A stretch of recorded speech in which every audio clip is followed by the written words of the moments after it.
because my identity as the fake heir of the Ito family was exposed. The entire city made a mockery of me. My father kicked me out. And the true heir took everything I had worked so hard for. Even my fiancée became his woman. She said, "The person I've always wanted to marry is Makoto. You're just a dog without a home. Not worthy of me." What everyone didn't know, however, was that after their public engagement party, I had actually found my real biological parents. My name is George. I am the only son of the richest man in the South Province. From the Wang family. Chapter 1. I had spent over 20 years living in the Ito household, only to be told that I was merely an adopted son. When the true heir of the Ito family was found, the whole city was in an uproar. Everyone knew that I had become a kicked-out stray dog, cast aside with nothing left. Not only that, my fiancée also cut off contact with me. It had been a whole week without any word from her. In a panic, I searched the whole city, but I couldn't find her. Then someone sent me a location, asking me to meet them at a bar in the city center. Standing outside the private room, I saw my fiancée, Willow, snuggled up in the arms of a man, her eyes soft and full of affection. She said, "Makoto, we were torn apart before, but now that you've returned to the Ito family, we can pick up where we left off." The man chuckled lightly, glancing at Willow as he said, "But it looks like you two were doing fine before. Are you really ready to leave George?" Willow scoffed and said, "He's nothing but a stray dog now. What's there to miss?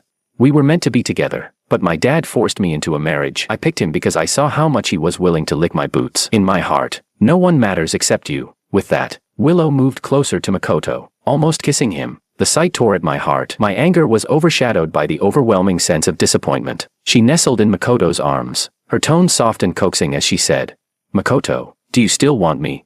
If you do, I'll break up with him right now." As they exchanged flirtatious looks, the crowd began to cheer and jeer. Makoto seemed to enjoy the attention, a smirk spreading across his face as he raised an eyebrow and said, "Sure." He pulled Willow closer, taking out his phone and handing it to her. Their gazes were locked, and their movements were intimate. Willow, in front of him, dialed my number, and my phone began to ring outside the door. All eyes turned to me. "Ito." Someone called out instinctively, but was immediately interrupted by another voice.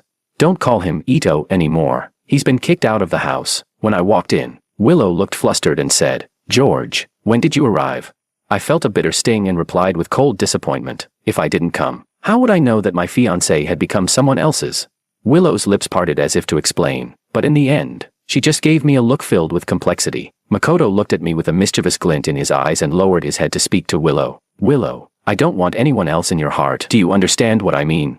Willow hesitated, but Makoto's gentle gaze seemed to encourage her. She glanced at me, picked up a bottle of red wine from the table, and poured it all over my head. In that moment, I felt like a defeated soldier, a wreck of my former self. She said, "George, I've always loved Makoto. You were just a fool who clung to his identity for over 20 years. Now that he's returned to the Ito family, you're nothing but a stray dog. We're no longer in the same world. So the wedding is cancelled." The wine kept dripping down my face as Willow looked at me coldly. I thought back to the days when we first got engaged, when we talked about the future with so much hope and anticipation. But now, the longing I saw in her eyes had been replaced with indifference, and my once passionate heart felt like it had fallen into an icy abyss. All the years I had devoted myself to her, were they just out of sheer convenience in her eyes? The power of the unforgettable first love was that all it had to do was stand there, doing nothing, and already it had won, hadn't it? Makoto grinned in smug satisfaction as he watched my miserable state. He said, "Get out of here. Don't show up in front of me again. Just seeing you annoys me." Ignoring Makoto's provocation, I locked my gaze on Willow. At that moment, all the noise around us ceased, and the world fell silent. I closed my eyes and wiped the wine from my face. Time seemed to freeze for that brief moment. When I opened my eyes again, Willow instinctively took a step back, but in the next instant, I grabbed her by the back of her head with my left hand, my right hand tracing the outline of her face as I pressed my palm, drenched in wine, to her cheek. Willow's eyes widened with shock and fear, but she let me slowly wipe my hand clean. This materialistic woman wasn't worth keeping. I shoved her away, wiping away the emotions I had harbored for so many years. The crowd stood frozen, unsure of how to react. I turned and walked away, my tone calm as I said, "I hope you two never regret this." By the time they regained their senses, shouts and curses followed me, but I was already far gone. Outside the bar, I took off the engagement ring and tossed it into the drain. Not a shred of regret in my heart. It was like throwing away a rotting, foul relationship. Chapter 2. Makoto was Willow's unforgettable first love. At first, they were indeed a couple, and I came into the picture much later. The three of us attended the same university. At that time, Makoto, who hadn't yet returned to the Ito family, went by the name Ken. He was a well-known poor student on campus. He became famous because of his outstanding looks and academic excellence. He was both the campus heartthrob and a genius student, and the person he despised the most was me. On more than one occasion, he mocked me as a useless rich kid with no ambition, berating me for not living in the dorms like the others, but buying a house off campus, living in luxury with no sense of hardship. I retorted that there was no need for me to force myself into hardship. We were like fire and water, and the university forums even became a battleground where our supporters clashed. But this battle ended with my defeat. At that time, I had fallen head over heels for Willow. I pursued her for 2.5 years, but she rejected me the whole time. Still, I never gave up because once I set my mind on something, I'd fight for it relentlessly. Eventually, she began to soften, even taking my hand on the day before Valentine's Day, just when I thought she was finally going to agree to be with me. Makoto, back then still known as Ken, confessed his feelings to her, and she accepted him without hesitation. The top post on the school forum now read, "The rich young master's unrequited love, while the poor genius wins the girl's heart." This marked the end of the feud between Makoto and me. After they got together, I gracefully withdrew and never bothered Willow again. I thought our fate had ended there. But 3 years later, we were set up as marriage candidates by our families. The Liu family places great importance on social standing and would never approve of Ken, who came from a poor background, so they repeatedly tried to stop their relationship. In the end, they were indeed forced to part ways. Otherwise, Willow wouldn't have been at this matchmaking event. When we met, both of us were surprised. We hadn't expected to see each other. I knew she still couldn't let go of Ken, but when she suggested we give it a try, I couldn't help but agree. After all, I had never stopped thinking about her all these years. I believed that with my sincerity and earnestness, I could win her heart and become the only man in her life. After we started dating, things went more smoothly than I expected. Like any couple, we had both affection and arguments. Soon, we were talking about marriage, but just then, my adoptive father brought Ken back to the Ito family, claiming that he was his real son. It was then that I learned I had been adopted. The true heir had returned to the wealthy family, and I, the fake heir, was immediately kicked out. Ken, the poor boy, transformed into the wealthy Makoto. An unforgettable first love returned to claim Willow without hesitation, abandoning me in the process. Willow's actions crushed me completely. From the beginning, her heart had always belonged to Makoto. All the affection she had shown me was just for show. She had never truly tried to accept me. As for my adoptive father, who had rarely shown me any affection, after bringing back his biological son, he wore a joyful expression that couldn't be hidden. He kicked me out of the house, not allowing me to take a single thing with me except the clothes on my back. At Makoto and Willow's engagement party, he made me publicly announce that I was leaving the Ito family voluntarily and wouldn't take a single penny. My adoptive father was a shrewd businessman. After all, he made sure everyone knew that while the Ito family had found their real son, they had also treated their adopted son well. It was all because I had wanted to return to my biological parents, and for that, I was willing to leave empty-handed. He had tried to keep me, but when I insisted on leaving, he had no choice but to let me go. The kindness he showed me over 20 years ultimately gave the Ito family a good reputation. It was merely a change of identity, but it caused everyone around me to abandon me, making me see the true faces of many people. In that case,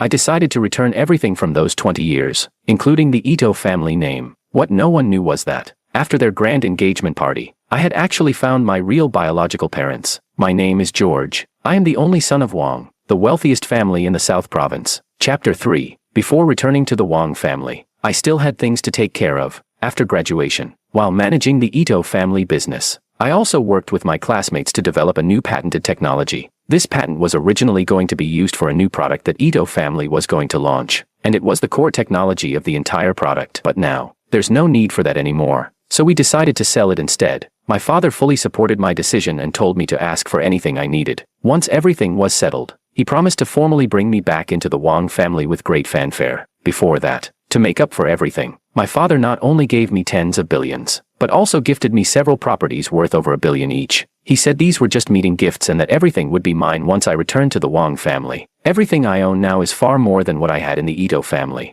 After I had moved into my new place, I received a message from my classmate, who told me they had found a buyer. We arranged to meet at a cafe an hour later, so I gathered the documents and headed to the location with my classmate. When I arrived, I was shocked to find out that the buyer was Makoto. He was just as surprised to see me. His eyes couldn't hide the jealousy as he gritted his teeth and said, "This patent was actually developed by someone like you." I didn't bother giving Makoto a pleasant response. I coldly replied, "What's wrong with someone like me? Someone like me not only developed the patent, but I can also choose not to sell it to someone like you. What can you do about that?" I glanced at Willow, who was standing beside Makoto with a clueless expression, before turning and leaving the cafe with my classmate. But just as I stepped out, Willow actually ran up behind me. She said, "Ito, Wait a second. Willow stopped me and, with an air of authority, ordered. Makoto just returned to the Ito family, and the new product must not fail. This patent is crucial to him. Just sell it to him. The moment I heard the surname Ito, I felt disgusted, but what was even worse was Willow, acting all high and mighty in front of me. I smirked. In that case, I definitely won't sell it. Willow snapped. You, how can you be like this? Willow stomped her foot in frustration, but was helpless. Maybe because I had always gone along with her in the past. She didn't expect that I would actually reject her request. Just as I was about to walk past her, Makoto came out as well, hands in his pockets. He arrogantly said, "All right, enough pretending. You just want the money, don't you?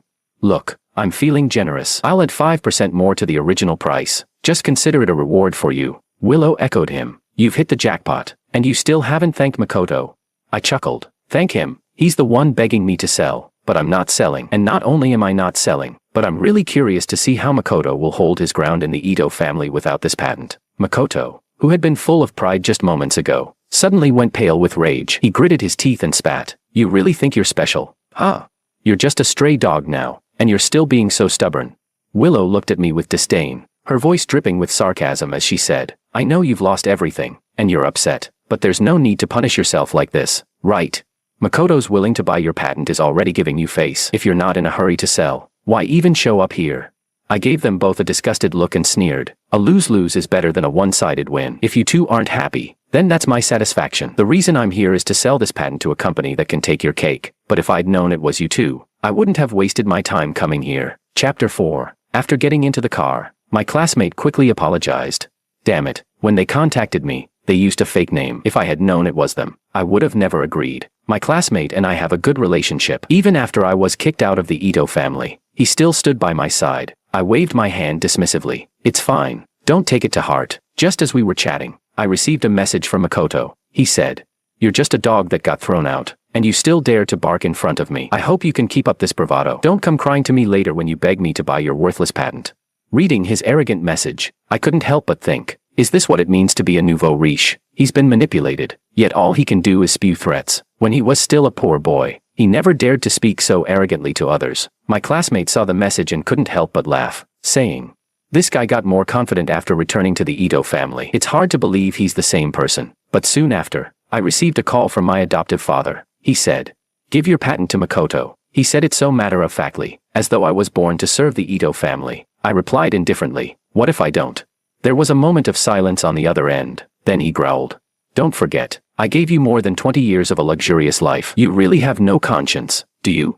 I didn't want to make things ugly, but hearing that, I couldn't hold back my anger. I sneered and said, "If I have no conscience, then who was it that shouldered the entire crisis when the Ito family was in trouble, and even helped increase the Ito family's assets by several times? The results of my hard work, and in the end, everything went into your son's hands. The engagement party of Makoto and Willow, the drama you made me play there. I've already repaid every favor from these past years." I lowered my voice. "Mr. Ito, do you think you can control me for the rest of my life with this one sentence?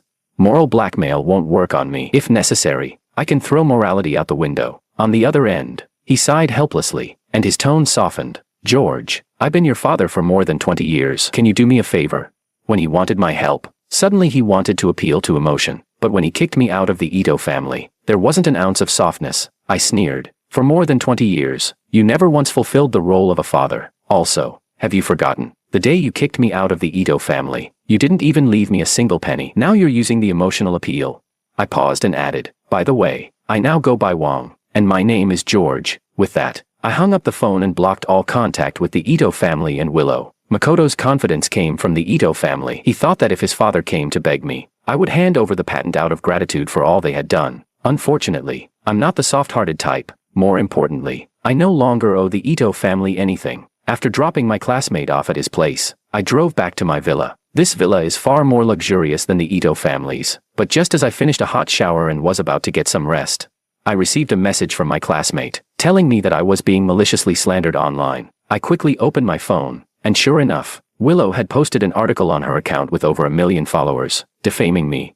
Chapter 5. Willow had been active on the internet since college, going from a fashion blogger to a beauty influencer. In just a few years, she had amassed over 2 million followers. She wrote, "Makoto, the young master of the Ito family, wanted to buy my patent, but because I wanted to get back at them, I raised the price to 10 times its original value. She also claimed that I had been jealous of Makoto since college, and had often used my resources to suppress him, even resorting to dirty tricks. After her long-winded slander, she made sure to state that she had invested $1 million in Makoto's project on behalf of the Liu family. Willow's million-strong following immediately propelled her post into the top 10 trending topics. With the Ito family chairman's endorsement and confirmation, the online opinion turned overwhelmingly against me, with everyone hurling insults. Netizens commented, "Is this even human? If it weren't for the Ito family's support all these years, would he even be alive? I've seen greedy people, but never someone who raises the price by 10 times. He must be out of his mind for money." Others said, "I can't believe he's such scum. Makes me regret supporting Willow and the Ito family. Garbage like him deserves to rot in a trash heap." Some even commented, "I bet all that I voluntarily left the Ito family was just a show. He's probably scheming something bad now that he's so desperate for money." I scrolled through the comments indifferently, seeing many comments that were far worse. It's clear that many people don't care about the truth, only about having a place to vent their emotions. Just then, my phone rang, an unknown number. I hesitated for a moment before answering. On the other end, Willow's voice came through sharply. She said, "George, you actually blocked my number. Are you too afraid to face me?" I calmly asked, "What is it?" She responded, "I'm sure you've seen the online drama. I'm giving you a chance now. Sell the patent to Makoto at a discount, and publicly apologize to him. Then I'll help clear your name and delete that post. This will all be over." Willow still spoke in a high-handed tone, as if she had completely cornered me. I rubbed my temples, listening to my former lover standing firmly on the opposite side, protecting her new beau so gently. I couldn't help but reflect on how unlucky I was to have such a partner back then. How foolish of her to make this call now. "So," I said, "all these years, my wholehearted effort for you just to be met with your malicious defamation. You really want to go this far? How about clarifying the truth for me instead?" Hearing me weaken, Willow's tone became even more dismissive. She said, "Don't bring up the past. Your one-sided love for me only made me sick. I've always liked Makoto. If it weren't for you, I would have been with him already. You deserve this. I advise you to sell the patent to us quickly, or I fear you won't be able to handle the online backlash. Don't blame me if you end up jumping off a building."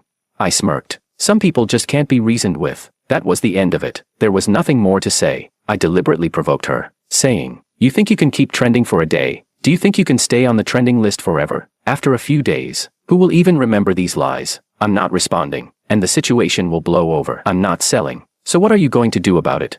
Before she could respond, I hung up the phone. As expected, the online outrage continued to escalate under malicious guidance. My father was furious. He told me the Wong Group's PR team had already prepared a countermeasure, ready to strike back at any moment. I knew that was the fastest way, but the timing wasn't right. I needed to handle it myself and fan the flames a little more. My classmate helped me reach out to some of his friends in the media who knew I was being slandered and wanted to help me fight back. I looked at them gratefully. Ever since I was kicked out of the Ito family, almost everyone had kept their distance from me. I said, "Thank you all for your concern. I have a plan." My classmate excitedly asked, "What's the plan? Can we help?"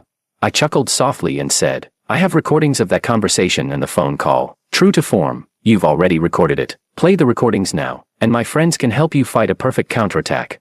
I stirred my coffee, thinking like a strategist. No need to rush. The timing isn't quite right yet. Let them fly higher first. When they fall, they'll shatter into pieces. Chapter 6. In order to keep Willow's online drama escalating, I worked hard every day. I would send her messages, mixing pity with pleas, but every time she mentioned me selling her the patent, I would firmly say no. The cycle repeated itself every day, each time making her more furious. Watching the public opinion online intensify made me feel excited. In just a few days, Willow had gained millions of followers. Ito sure also benefited from the sympathy, and the company's stocks went up, securing more deals for them. I hadn't expected that their defamation would bring them so many benefits. As I watched them bask in their success, I knew my time was approaching. Ito sure had been trying to acquire a piece of land in Beijing for a long time, and recently, through Wong Group, I had leaked news that we were planning to establish a large shopping center and a film set in the East District of Beijing. Now, the auction for the land was finally underway. When I arrived at the auction in a suit, Makoto and Willow walked towards me, their faces full of disbelief. Makoto looked me up and down and sneered,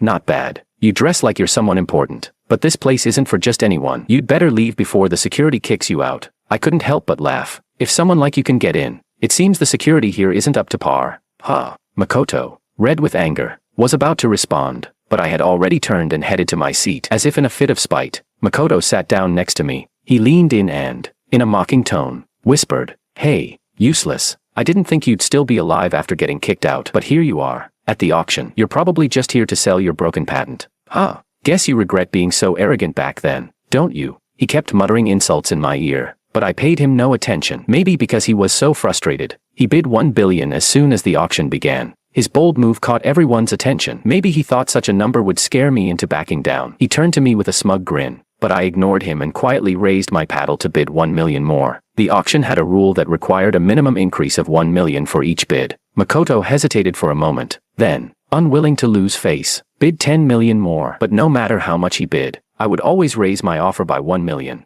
At first, other business owners participated, but as the bids climbed higher, they all backed out. In the end, it was just Makoto and me, continuing to bid like a childish rivalry. Soon, the bid had reached 350 million. Makoto was already trembling with rage, and despite Willow's attempts to calm him down, nothing worked. His eyes flashed with hostility as he said, "This is all the money you can scrape together.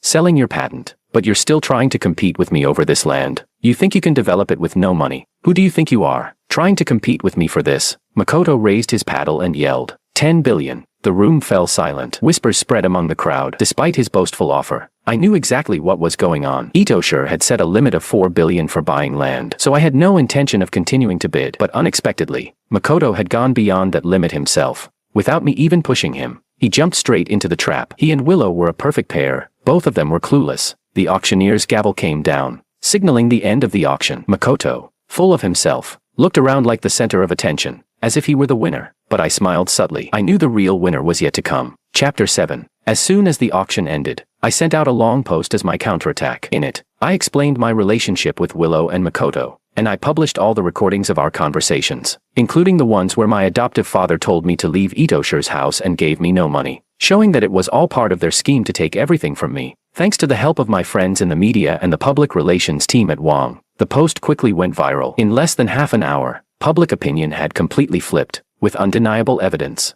Willow's slanders quickly fell apart, and the public turned their anger toward her and Itoshire. The backlash was intense. The comments came pouring in. Disgusting. Not only did they kick him out, but now they're trying to steal his patent and manipulating public opinion to destroy him. This adoptive son was treated terribly. He was left with nothing, and they still wanted to humiliate him. The worst part is Willow. She was playing him all along. When her old flame came back, she immediately jumped into bed with Makoto. It's obvious who the real dog is now. Itoshire, the father, is a traitor. When Itoshire was in crisis, he abandoned everything and left his adoptive son to deal with it alone. In the end, he gave all the credit to his biological son and kicked out the adopted son. Makoto is a fool, like a nouveau riche. He's nothing but trash. But now he thinks he's some kind of high and mighty CEO. Within hours, Willow lost all her sponsorships, and her breach of contract penalties amounted to over 100 million. Itoshire also faced a series of cancelled deals. Not only were they losing the new partnerships gained through defaming me, but many of their old contracts were being dissolved as well. Facing the numerous claims for breach of contract, Itoshire's finances, which were barely holding up, took another blow. But Makoto, in his bid to show off, had spent 10 billion on that plot of land. All the money was gone in one fell swoop. Not long after, my phone rang. It was an unknown number. Willow's frantic voice came through. "George, what you did, you're ruining Makoto's life. Please, just post something to clear things up. Do it for me. For all the years we've known each other." I laughed with disdain. "Now that you need something from me, you start bringing up the past. Well, let me tell you, those memories mean nothing now. While you were leading the public opinion against me, did my pleas ever get any sympathy from you?" There was silence on the other end, and I could hear her breathing fast. "No, wait. If you do this for me, I'll repay you. I'll stay with you for a night, like we used to. What do you think?" The laugh that escaped me was involuntary. Did she really think that after everything, I would still want anything to do with her? Was she that delusional?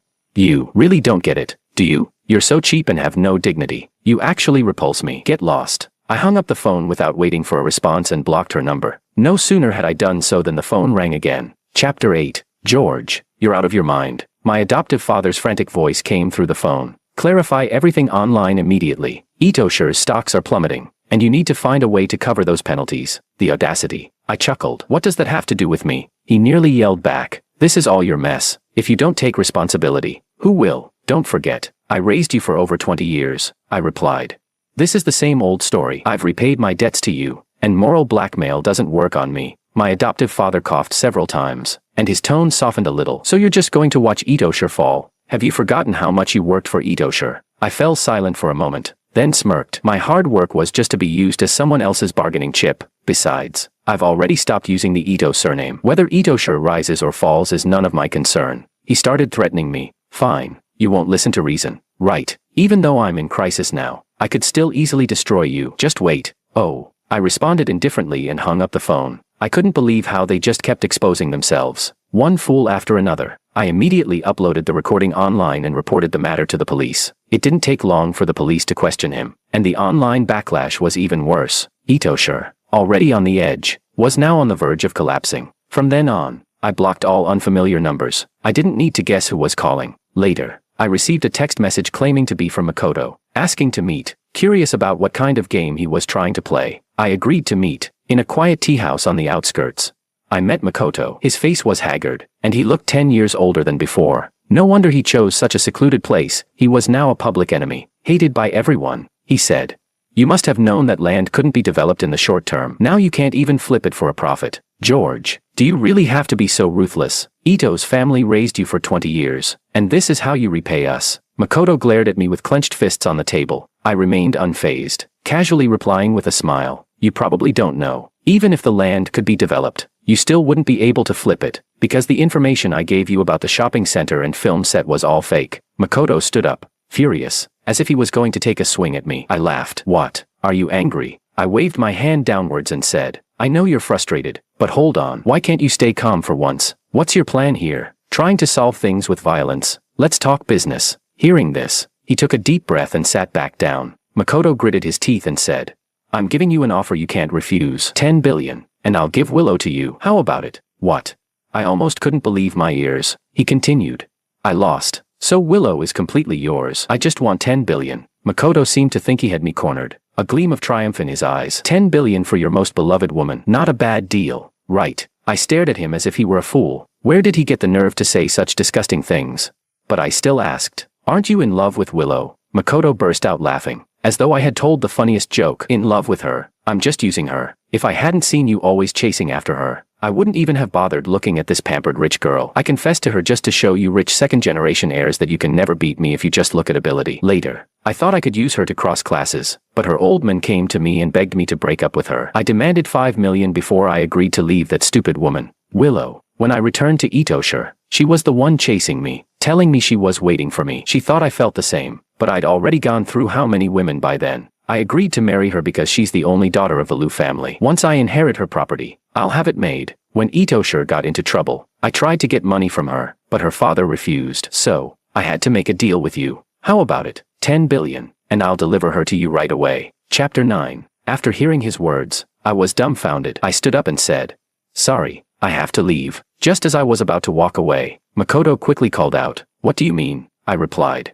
"I think it's pretty clear, the deal's off." Makoto was shocked. "Aren't you obsessed with Willow?" I rubbed my temples, looking at him in disbelief. "What? Why would I want Willow, that used-up woman, for 10 billion? Are you inflating her value like this?" Makoto said, "If you don't agree, we can negotiate." I responded dryly, "Keep her for yourself. Then, after all, I'm not like you. I don't enjoy wearing a green hat." After getting rid of Makoto, just a few days later, I ran into Willow. Lately, they had been like persistent ghosts, refusing to leave me alone. At my regular coffee shop, Willow was waiting for me. The online backlash had taken its toll on her, and even though she wore delicate makeup, it couldn't hide her haggard look. She said, "George, please help Makoto. I'm begging you." I glanced at her coldly and was about to leave, but suddenly, she kneeled in front of me, her eyes red, and said, "Isn't this what you wanted? You want me to bow to you, don't you? This mess all started because of you. I can forgive you, but please help him. I don't want to watch his life fall apart." I never expected that the once high and mighty daughter of the Liu family would kneel to me for Makoto. She didn't forget to try to manipulate me with moral guilt, just like my shameless adoptive father. I was about to curse her out when I saw Makoto rush in and pull Willow up from the ground. He said with righteous indignation,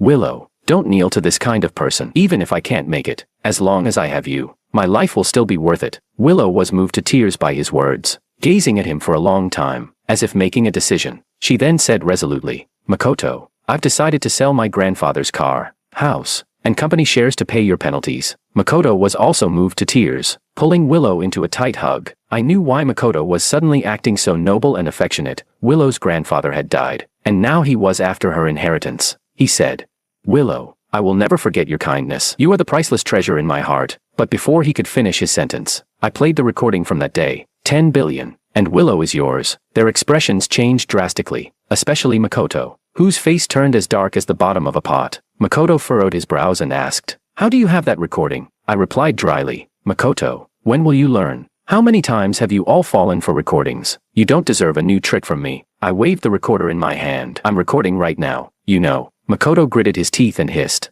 "You bastard." He lunged at me to grab the recorder, but Willow slapped him hard across the face. Willow shouted, "You're the real bastard. I can't believe I trusted you. We're breaking up. This time, no one can save you." With her eyes red, Willow stormed off. Makoto shot me a furious glare before rushing after her. Watching them fight like dogs made me feel a surge of satisfaction. Dealing with fools like them, having the recorder ready at all times was definitely the right choice. Unable to cover the breach of contract penalties, my adoptive father sold Itoshire, though some of Itoshire's original partners and clients, out of years of loyalty, didn't abandon them. My father had always despised the Ito family. He couldn't resist taking action. Once he did, the remaining partners immediately canceled their contracts. Itoshire collapsed overnight, and Wang Group was the one that acquired it. On the day of the acquisition contract signing, my father asked me to go in person. When I arrived, the chairman of Itoshire, his hair now mostly gray and looking 10 years older, looked at me with a sudden gleam of hope in his eyes. He said, "George, you're here. Are you finally willing to help me?" "Dad."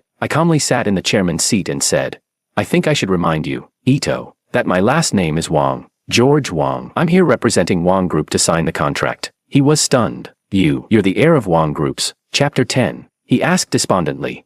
"Really no room for negotiation?" Chairman Ito looked at me with pleading eyes, his voice hoarse. "I know I was tough on you all these years, but I really treated you like my own son. You see, I handed over Itoshire to you early on, didn't I? Isn't that clearly making you the heir? I never thought I'd bring Makoto back. Can you understand that I'm a first-time father? Can you forgive my shortcomings?" I sneered and mocked him. "Oh, Chairman Ito, are you still joking with me? Didn't you bring Makoto back 3 years ago?" Chairman Ito froze, his voice trembling. You know," I said. "What you called handing Itoshire over to me was actually just pushing me to the front when Itoshire was in crisis. While I was exhausted, struggling to save the company, you were abroad, eating, drinking, and enjoying life with Makoto, buying him luxury cars and watches, because you didn't want him to suffer. Once I saved Itoshire, you immediately brought him home to take all the credit for my hard work." I looked at him with a cold smile. "See, you're really good at being a dad." He was sweating profusely, his gaze unfocused. Clearly, he hadn't expected me to know about all this, but all this was easily accessible to my father, who had done a thorough investigation. "Sorry." Chairman Ito lowered his head, looking guilty and disoriented. I said, "Sign the contract." When I left his office with the signed contract, he looked like a feeble old man, his once dignified presence completely gone.